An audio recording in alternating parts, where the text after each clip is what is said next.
On passe au Mali avec tout de suite l'illustration sonore du sujet.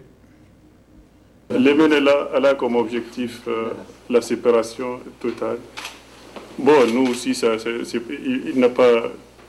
pas un problème pour se séparer. L'objectif, c'est l'islam. L'application de la charia. L'application de la charia. Vous maintenez cette position? On maintient cette position.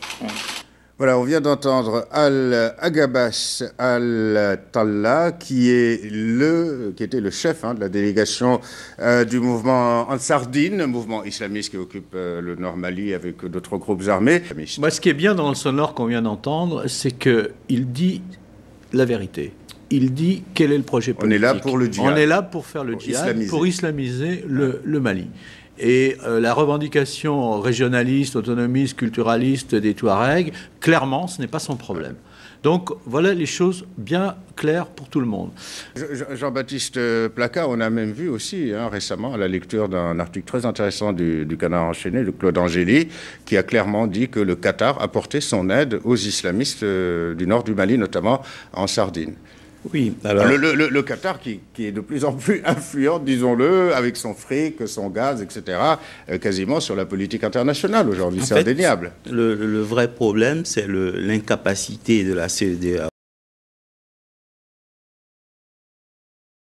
Oui, Pierre Choriot, à propos tout de même de cette alliance souterraine entre le Qatar, qui intervient de plus en plus dans ces crises liées à l'islam, est-ce que c'est pas un problème aussi que l'on refuse de voir clairement en Afrique de l'Ouest, où le Qatar apporte aussi ses pétrodollars? Si, tout à fait. On avait vu, dans le cas de voisin du Nigeria, on a vu aussi que quand la charia version hard a été instaurée dans le nord du Nigeria, ça avait été fait avec des financements de l'Arabie Saoudite. Donc ça date déjà d'il y a 10 ans. Ce n'est pas totalement nouveau. Mais ce qui est intéressant dans la situation actuelle, c'est qu'il y a énormément d'acteurs qui sont impliqués. Donc, par exemple, on n'a pas évoqué cette question, mais on ne peut pas trouver une solution dans le nord du Mali sans l'aval de l'Algérie. De l'Algérie, bien sûr, absolument. C'est évident.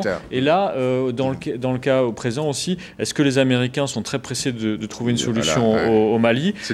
Pour eux, ce qui est le plus stratégique, c'est clairement de sécuriser le pétrole du Nigeria. Voilà.